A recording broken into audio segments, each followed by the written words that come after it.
Dictation शुरू होगी 5 second बाद।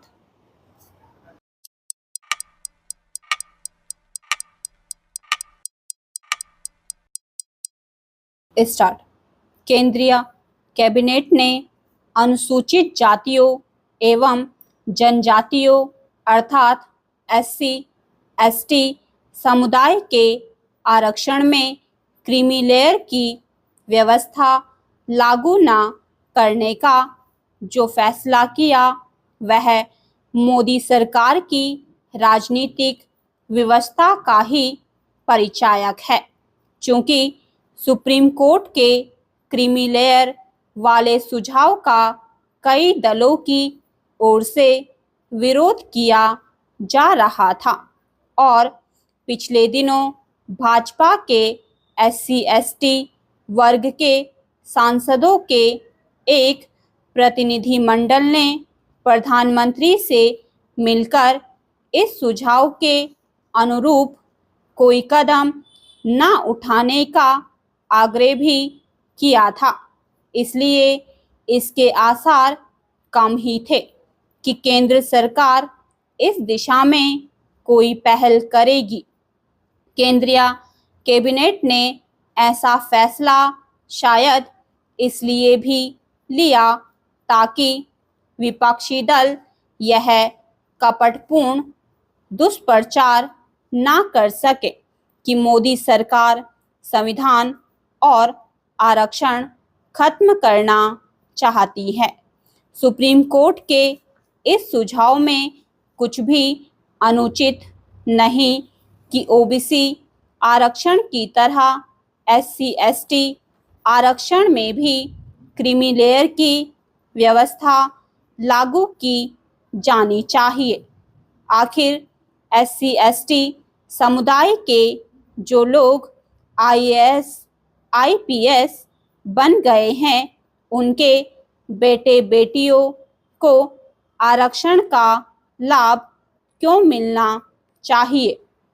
क्या यह कहा जा सकता है कि एससी एसटी समुदाय में ऐसा कोई भी नहीं जो आर्थिक सामाजिक रूप से सक्षम ना हो और उसे आरक्षण की वैसी जरूरत नहीं रह गई जैसे इन समुदाय के गांव में रहने वाले निर्धन वंचित लोगों को है। समस्या केवल यह नहीं है कि एससी एसटी वर्ग को अपनी प्राथमिकता सूची में सबसे ऊपर बताने वाले दल इन समुदायों के आरक्षण में क्रीमी लेयर की व्यवस्था लागू करने का विरोध कर रहे हैं। समस्या यह भी है कि ऐसे कुछ दल एससी एसटी आरक्षण में उपवर्गीकरण का भी विरोध करने के लिए आगे आ गए हैं। यह विरोध इसके बावजूद किया जा रहा है कि स्वयं एससी एसटी समाज के अनेक लोग और संगठन आरक्षण के भीतर आरक्षण की पैरवी करते चले आ रहे हैं।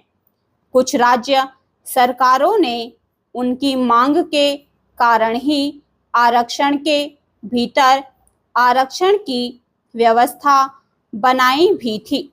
एससी एसटी आरक्षण में उपवर्गीकरण का विरोध करने वाले इससे भली तरह परिचित हैं कि इन दोनों समुदायों में कई जातियां ऐसी हैं जो आर्थिक सामाजिक रूप से कई अधिक पिछड़ी हैं। एससी एसटी आरक्षण में उपवर्गीकरण के विरुद्ध यह तर्क दिया जा रहा है कि इन समुदायों की विभिन्न जातियों में कोई भेद नहीं और वे समरूप हैं। यह बिल्कुल सही नहीं। सब जानते हैं कि इन समुदायों की कई जातियां न केवल आरक्षण के लाभ से वंचित हैं, बल्कि उनके साथ आज भी भेदभाव भी होता है। क्या यह एक तथ्य नहीं कि वाल्मीकि समाज और अनुसूचित वर्ग की अन्य जातियों के बीच ऊंच नीच का भाव है?